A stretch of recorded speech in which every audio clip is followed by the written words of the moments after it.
Who's your opening day starter? We actually had a conversation about that yesterday, Rob. We haven't made an announcement, though. Yeah. We're walking through it. You're walking through the process? Yeah. Talking about our options. You got 5. We do.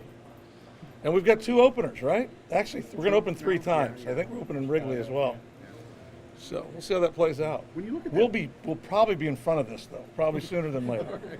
When you look at that rotation, though, I mean, this is kind of it's a step forward for that young core, those organic guys that you guys have brought up. How important is this season for those guys to, Brault and Cool and Williams, those guys to take a step forward and really pick up and go further than what they went last year? Well, I think that's all part of the development program that's been in place here with our young pitching. It starts with opportunity. And we were able to put them in positions last year where they got opportunities. They got volume starts. They got to pitch against good teams. They got to pitch games that had meaning, face tough lineups. So all the experience gained through last season, I believe, will play to their favor this season. And yes, from an organizational standpoint, the importance of getting better for all of us, for your starting rotation especially, each team is important. From my conversations with them, they're really looking forward to the opportunity together and individually to get better this year and to be a rotation that is of significance. Clint, how different is this spring going to be in preparation for the season without Andrew and without Garrett?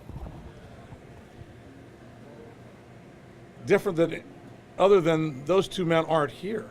The preparation, though, as we go into every spring, we look at the areas we felt that we did a professional job in, then we look at a lot of the areas that we need to make improvement. We draw our spring training schedule up accordingly. Areas of importance, areas of focus. We're focused on the people that are here. We're honoring the past through those men, the efforts they put in. Now it's time to move forward. It's not fair to the men that are here to continue to talk about Garrett not being here or Andrew not being here. We wish them nothing but good things moving forward. Our focus is on the men that are here. The opportunities that are out there in the outfield, the opportunities are going to be there in the rotation. There's a lot of fresh faces in camp. There's a lot of new opportunity for a lot of different men to play significant roles and to play solid roles and to contribute as well. Clint, the front office has talked a lot about being able to contend this year. They feel like this is potentially a playoff caliber team. Fans are obviously a little bit skeptical about that. Where do you sort of stand in that regard? Do you feel like you are with the front office in that regard? You think even without Andrew and without Garrett, this is a team that can really surprise people this year? Yeah, in the interesting concept always is the last 2 years we had all the players that we've had and we didn't make the playoffs. We won 78 games, we won 75 games. I'm of the mindset with the players, with the organization, we can't wait for the opportunity to go out and play. We believe we can win games. We're here to win games. We're also here to grow together. It's an opportunity for a new era of Pirate baseball, as I've said. And that's no disrespect. When Andrew walks out, it's a new era. 9 years. We've seen so many wonderful things. Cole, what he was able to, they're gone. It's a new era.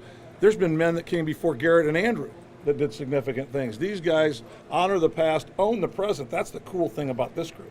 They have an opportunity to create their own future moving forward and play the game at the highest level and to work and perform at the highest level and then get those rewards. We've never told them it's going to be easy, but it's going to be so worth it at the end when we do win. You're talking about areas where there could be some improvement. I know it's dangerous to try to generate power, but power is an area that can use some improvement. How do you go about navigating? You don't want to say hit for power, but maybe generate for power. Yeah, we've also talked about a number of different ways to coach more specifically to help our players more specifically. Because one of the challenges you can have as a coach, say, be more aggressive. What does that mean? For a pitcher, he throws harder, then he doesn't throw strikes. Now you bring him back in and say, now you got to throw more strikes. Which is why I was trying to be aggressive. So are you going to look for pitches up in the zone? Are you going to hunt certain pitches in certain situations? Are you going to put a little mechanical adjustment to your swing to maybe create a little bit more of a launch angle? Those are all conversations that have been had since the end of the season throughout the winter.